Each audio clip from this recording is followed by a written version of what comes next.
මම මේ වීඩියෝ එකේ අන්තිම කොටසේදී පොඩි ස්පොයිලර් වෝර්නින් එකක් දාලා මගේ අදහස් ගැඹුරින් කතා කරන්න ප්ලෑන් කරන් ඉන්නවා. ෆාස්ට් පේස්ඩ් එක්සයිටිං ෆිල්ම්ස් වලින් ඔක්කොමලට මේක ඇවිල්ලා සම්පූර්ණයෙන්ම වෙනස් ෆ්‍රෙෂ් බ්‍රෙත් එකක් කියලා කිව්වොත් හොඳයි. මේක තනිකරම වෙලාව අරගෙන කල්පනා කරලා හිතලා අයිඩියාස් ගොඩක් තියෙන ඔලුවට දාගන්න. ෆිල්ම් එක ගැන කිසිම දෙයක් දන්නේ නැතුව තමයි මම මේ ෆිල්ම් එක බලන්න ගියේ.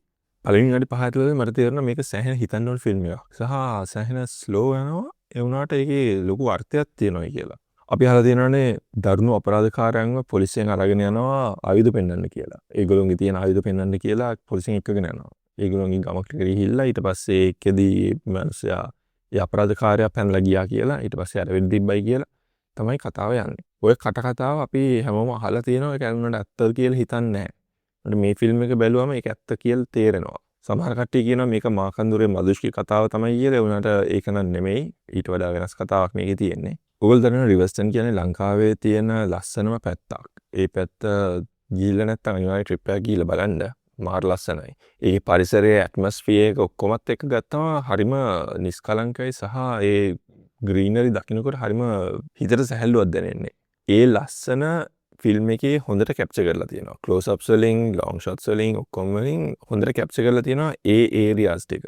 හරිම ලස්සනයි. මේ ලස්සන තවත් ගැඹුරෙන් දකිනවා අපි ඒකේ තියෙන ෆිල්ම් එකේ තියෙන ඩයලොග්ස් වලින්. හරියට පරිසරය නිකන් මේ ෆිල්ම් එකේ එන තවත් චරිතයක් වගේ. මොකද ෆිල්ම් එකේ ඉන්නේ ඇත්තටම චරිත හතරක් තමයි මේන් කැරක්ටර්ස් හැටියට පෙන්වන්නේ. ශ්‍යාම් ෆර්නෑන්ඩෝ පොලිස් ලොක්කෙක් හැටියටත්, රන්දීර් ගුණතිලක අපරාධකරුවෙක් හැටියටත්, මහේන්ද්‍ර පෙරේරා පොලිස් සාජන් කෙනෙක් හැටියටත්, ප්‍රියන්ත සිරිකුමාර පොලිස් කොස්තාපල් කෙනෙක් හැටියටත් තමයි මේ ෆිල්ම් එකේ එන්නේ.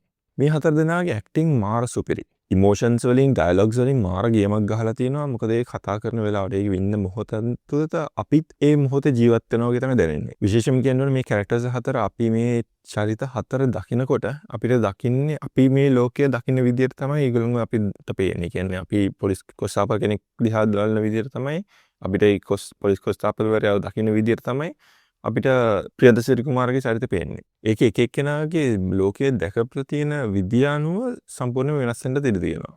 එයාගේ ජීවිතය ගැන, එයාගේ පෞද්ගලික ජීවිතය සහ ඒගොල්ලෝ ජීවත් වෙන විදිය ඒව ඔක්කොම එළියට එන්නේ ඒගොල්ලෝගේ ඩයලොග්ස් වලින් සහ ඉමෝෂන්ස් වලින්. ඒක ෆිල්ම් එක යන අතරතුර තමයි අපිට තේරෙන්න ගන්නේ මේ දේවල් තමයි මේගොල්ලෝගේ පාස්ට් එකේ වෙලා තියෙන්නේ කියලා. ඒ වුණාට ඒගොල්ලෝ ෆිල්ම් එකේ කොයි වෙලාවකවත් එක්ස්ප්ලেইন කරන්නේ නැහැ මේ දරුණු අපරාධකාරයා මොනවා කරලාද මෙහෙම අහුවෙලා ඉන්නේ කියලා. මොකක්ද මෙයා කරපු අපරාධය කියලා ඒක එක්ස්ප්ලেইন කරන්නේ නැහැ. මේ හතර දෙනා පොලිස් ජීප් එකේ නැගලා කොළඹේ ඉඳන් රිවර්ස්ටන් වලට යන කතාවක් තමයි මුළු ෆිල්ම් එකේම තියෙන්නේ. ඒ පැය කිහිපයක ගමන අපිට නිකන් අපිත් ඇත්තටම පොලිස් ජීප් එක ඇතුලේ ඉන්නා වගේ තමයි දැනෙන්නේ. ඒ කතා කරන දේවල්, ඒ වෙන දේවල් ඔක්කොමත් එක්ක බලනකොට ඇත්තටම අපිටත් හිතෙනවා අපිත් මේ ජීප් එකේ ඉන්නවා නේද? ඇයි මේ මිනිස්සුන්ට මෙහෙම කියන්නේ, මෙහෙම කරන්නේ ඇයි?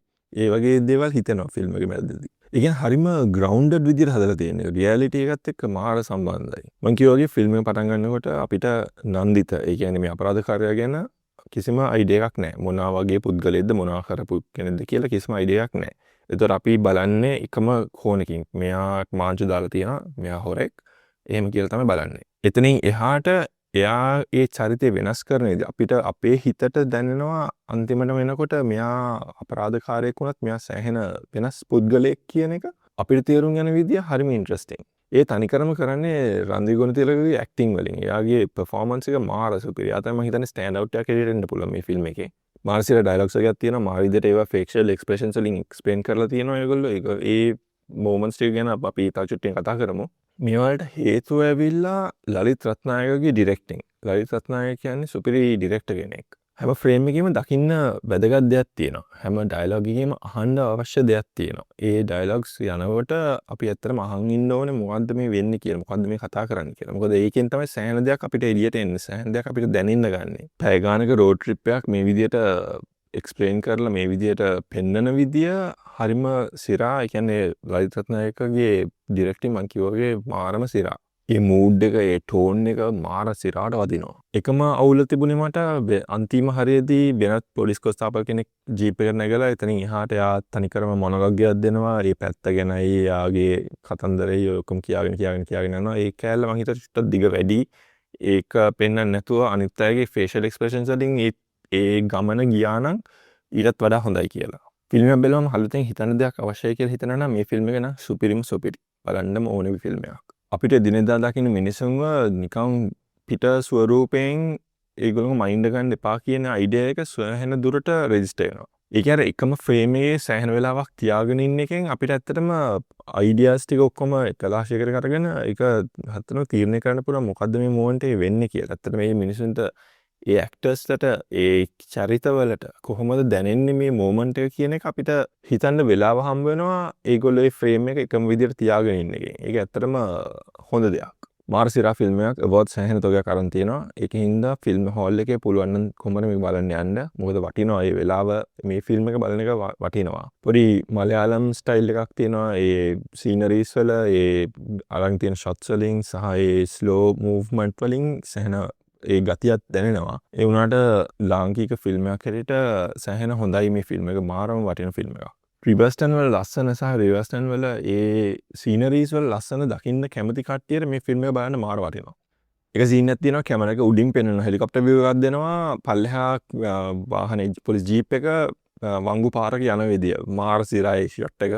හරි. මම දැන් ෆිල්ම් එක පොඩ්ඩක් ස්පොයිල් කරන්න යන්නේ. මේකේ වෙච්ච සිද්ධි දෙයක් දෙක තුනක් කතා කරලා ඒක ගැන පොඩ්ඩක් ස්පොයිල් කරන්න යන්නේ. ඒක හින්දා ඔයගොල්ලෝ ෆිල්ම් එක බලලා නැත්නම් ඉස්සරහට ඒක ස්පොයිල් වෙන්න ඉඩ තියෙනවා. ඔන්න වෝන් කරා. පළවෙනි එක තමයි මේකේ ඕපනින් සීක්වන්ස් එක. මේකේ ඕපනින් සීක්වන්ස් එකේ හිරගෙදර කාමරය ඇතුලේ ඉඳන් රෑ දොරේ ලයිට් එළිය දිහා බලන් ඉන්න සීන් එකක් තමයි තියෙන්නේ. එතකොට විනාඩි 2-3ක් විතර ඊටත් වැඩිද මන් දන්නේ ඒ ෆ්‍රේම් එක විතරමයි. ඒකේ කිසිම දෙයක් නැහැ. මිනිස්සු නන්දිත මට හිතෙන විදියට හුස්ම ගන්නවා, හුස්ම විඩල් කරනවා, යා ඇඳේ හෙට මෙහෙට පෙරලෙනවා. ඒ සද්ද ටික විතරයි ඇහෙන්නේ. තනිකරම අපිව මූඩ් එකට ගන්නවා ඒ ෆිල්ම් එකේ ඒ වෙලාවේදී. ඒක මං හිතුවා සෑහෙන හොඳයි කියලා. මොකද ඒ වෙලාවේදී අපි අර එළියේ ක්‍රෑගෝග ගහගෙන ෆිල්ම් එක බලන්න කට්ටිය පොර කාගෙන ඇතුළට ගිහිල්ලා එකලාශයක් කරගෙන එතන වාඩි වෙලා බලනකොට ඒ මූමන්ට් එකට එන්න අවශ්‍යයි දැන් ඔයගොල්ලෝ කල්පනා කරලා බලන්න ඕන වෙලාවක් මේක කියලා තේරෙන පොඩි මූමන්ට් එකක්. ඒ කැලේ මාර වටිනවා. මම ඉස්සර කිව්වා වගේ හිතට වදින ඩයලොග්ස් කීපයක් තියෙනවා. ඒකෙන් එකක් තමයි නන්දිත, ඒ කියන්නේ අපරාධකාරයා. රන්දිල් ගුණතිලක කියනවා අපි මිනිස්සු මරන්නේ කුලියට. ඒ වුණාට අනිත් අය මිනිස්සු මරන්නේ පඩියට කියලා. ඒ අතර වෙනසක් නැහැයි කියලා. ඒක ඇත්තටම සාධාරණ කතාවක්. මේක අපි හැම වෙලෙම හිතනවා මේක වෙනස් දෙයක්. මේගොල්ලෝ කුලියට මරන එකයි පඩියට මරන එකයි පඩියට මරන එක අතරම අපි හිතන්නේ නැහැ. ඒ වුණාට කුලියට මරන එක වැරදි කියලා තමයි අපි හිතන්නේ. අපි අනිවාර්යෙන් ඒක තමයි තේරුම් ගන්නෙ. ඉතින් ඒ වුණාට ඒ මොමන්ට් එකේදී කියන විදියට අපිට ඇත්තටම හිතෙනවා මේකේ වෙනසක් නැහැ නේ. ඇත්ත තමයි මෙයා කතා කරන්නේ. මේ මොනසාර ඇත්ත කියන්නේ. අනිත් එක තමයි මේ ෆිල්ම් එකේ අන්තිම මොමන්ට්ස් වලදී ශාම් ෆර්නැන්ඩෝත් එක්ක රන්දිල් ගුණතිලක කතා කරන අවස්ථාවේදී එයා කියනවා සර්ට අලුත් තරුවක් හෙට පායයි මට තිබුණ එකම තරුව නිවිලයි කියලා. ඒ කියන වෙලාවේ වදින විදිය නම් කියලා වැඩන්නේ මාරම ගතිය. ආයි බොක්කටම වදින්නේ. මොකද අපි ෆිල්ම් එක මැදක ඉඳන් දකිනවා මේ ශාම් ෆර්නැන්ඩෝ පෝට්‍රේ කරන කැරක්ටර් එක මොන වගේ කැරක්ටර් එකක්ද කියලා. එයා බැඳලා ළමයිනුත් ඉන්නවා. ඒ ඔක්කොමත් එක්ක එයා වෙන ගර්ල්ස්ලට මෙසේජ් කරලා ඒගොල්ලෝන්වත් කතා කරලා ඒගොල්ලන්ටත් බඩු අරන් දීලා වෙන විකාර සීන් ගොඩක් තියෙනවා.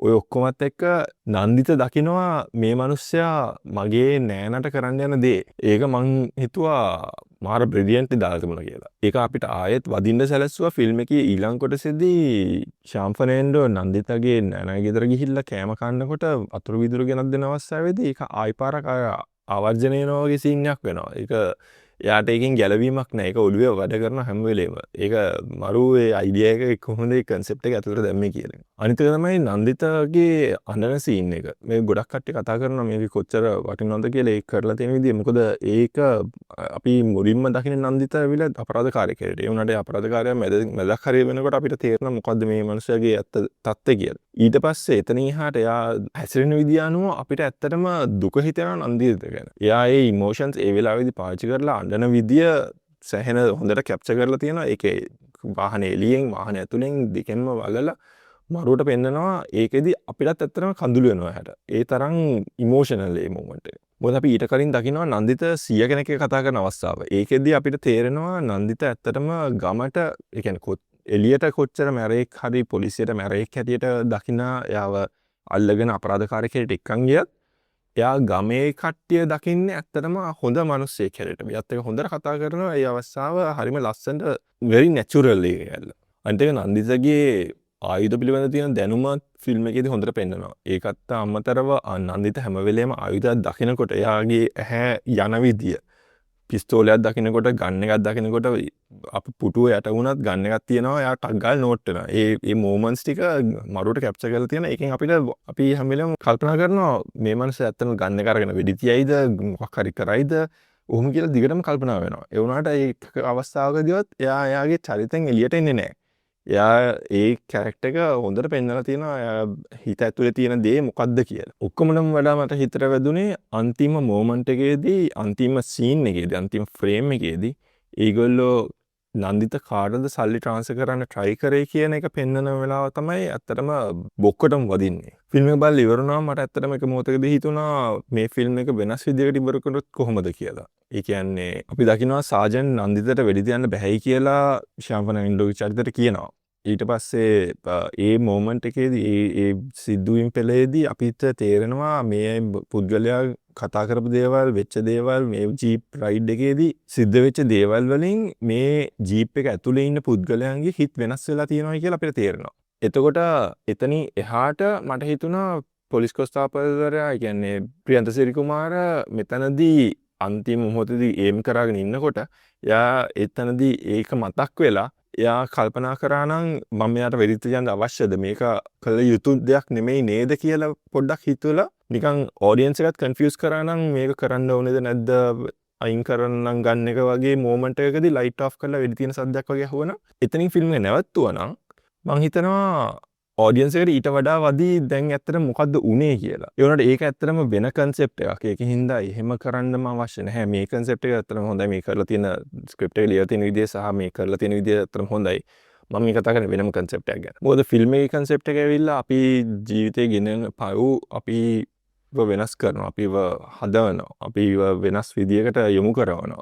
ඒකෙන් සමහර කට්ටිය ලස්සන වෙලා හැඩ වෙලා අන්තිමට ඉවර වෙනවා. ඒ වුණාට සමහර කට්ටිය දිගටම ආයිත් ඒ පව් දිගටම කරගෙන යන සිද්ධියක් තමයි මේක කතා කරන්නේ. මොකද ඒක එළියට එනවා. එයා රිවර්ස්ටන්, නන්දිත රිවර්ස්ටන් ගැන කතා කරනකොට එයා කියන විදිය අර ගල් වෙනස් වෙන විදිය කතන්දරේ, ඔය කතන්දරෙත් එක්ක ඒ කැලේ එළියට එනවා. ඒ කන්සෙප්ට් එකත් එක්ක ගත්තොත් ඇත්තටම ෆිල්ම් එකේ එන්ඩින් එක සාධාරණයි. ඒ කරලා තියෙන විදිය හරි.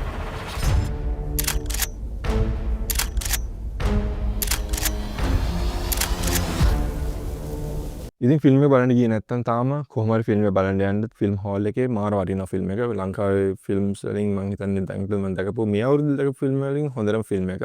බොහොම ස්තුතියි වීඩියෝ එක සම්පූර්ණයෙන් බැලුවට. මේ ඇවිල්ලා මගේ අදහස්, මට හිතුණ දේවල් ෆිල්ම් එක බලද්දි සහ ෆිල්ම් එක බලලා පැය ගාණක් දවස් ගාණකට ගියන් පස්සෙත් මට දැනෙන දේවල් තමයි මම කතා කරේ. ඕගොල්ලන්ට මීට වඩා අලුත් දේවල්, වෙනස් දේවල් දකින්න තියෙනවා නම්, වෙනස් දේවල් දැක්කා නම්, වෙනස් දේවල් හිතුණා නම් පල්ලෙන් කමෙන්ට් එකක් දාලා කියන්න. ගොඩක් කට්ටිය හිතනවා මම සිංගල් ෆිල්ම් බලන්නේ නැහැ, ෆිල්ම් වලින් කතා කරන්නේ නැහැ කියලා. ඒ වුණාට මම ෆිල්ම් බලනවා, මම ඔක්කොම ෆිල්ම් බලනවා. ඒකින් හින්දා ඉස්සරහට එන හොඳ සිංගල් ෆිල්ම් එකක් ආවොත් ඒ ගැන කතා කරන්න බලාපොරොත්තු වෙනවා. channel එක subscribe කරලා තියාගන්න. එතකොට ඔයගොල්ලන්ට මේවා මිස් වෙන්නේ නැහැ. පල්ලෙන් කමෙන්ට් එකක් දාලා කියන්න, like කරන්න, share කරන්න. එහෙනම් ඊළඟ වීඩියෝ එකේ හම්බෙමු.